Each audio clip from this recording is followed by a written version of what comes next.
A Fox News alert, the nation bracing for what is expected to be an explosive hearing on Capitol Hill this morning.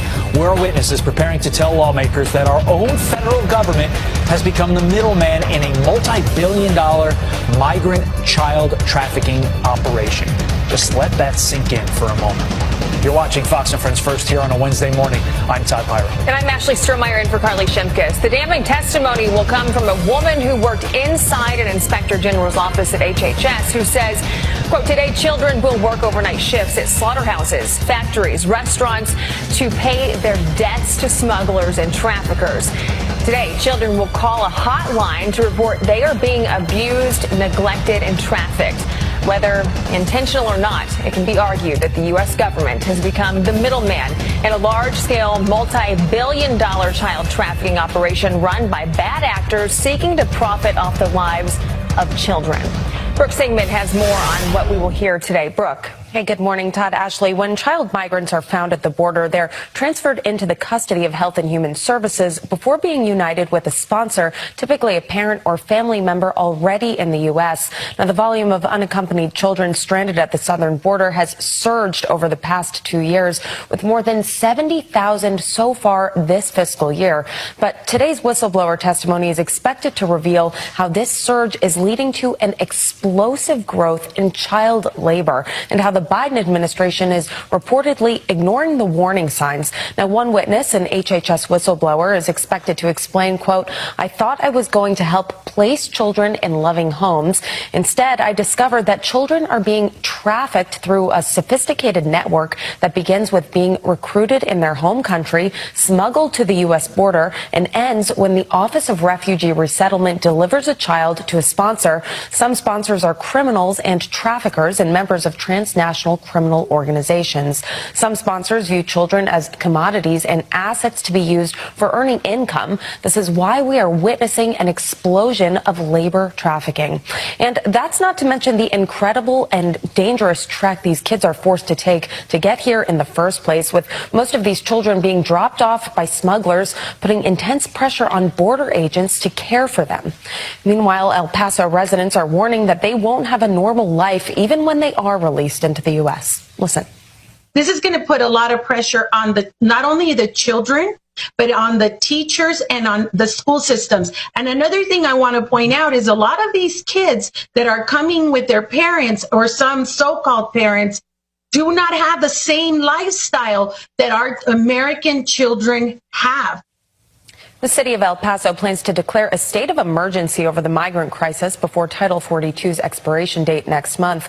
No mention of overwhelmed El Paso, migrant children, or southern border at all in President Biden's re-election announcement yesterday. Guys, back to you. Horrific. Brooke, thank you. Let's bring in Robert Henneke, the executive director of the Texas Public Policy Foundation.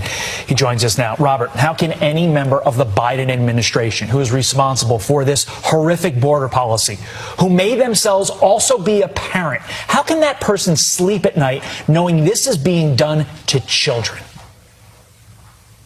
Good morning. It's horrifying. 150,000 minor illegal immigrant children that have disappeared into this country into what is a modern slavery ring, being facilitated by the Biden administration's trafficking of these children across the country to individuals, as your article mentioned, who some are criminals, and nobody knows what's happening to these children. It's the Biden administration. Look, it's the co-chair of the Biden campaign, Texas Congresswoman Veronica Escobar, who represents El Paso, that may want to call home and inquire as to what's happening in her district with these migrant children that are being literally sold into slavery and human trafficking across the United States. You know, the video we were just watching there at the edge of that water, I believe that was a 1.5 or 2-year-old that was dropped off at the edge of that water right there circled, and a Border Patrol agent, thank God, runs to save that little child. So it's not only dangerous when they get here, but it's dangerous getting here. And I think that really speaks volume. Did you see the cartel member just run off? So when you see stuff like this, I mean, controversy just keeps piling up on this administration. And, you know, regardless of the timing, no timing is good when you see stuff like this going on and you hear reports like this from whistleblowers. My question is, will the Biden administration ever start talking about it? Because I think Americans deserve to hear directly from the president about all of these controversies and these crises just piling up on them. They deserve those answers. And this is the record that Joe Biden will have to run on as he has just recently reannounced his election for president. It's horrifying.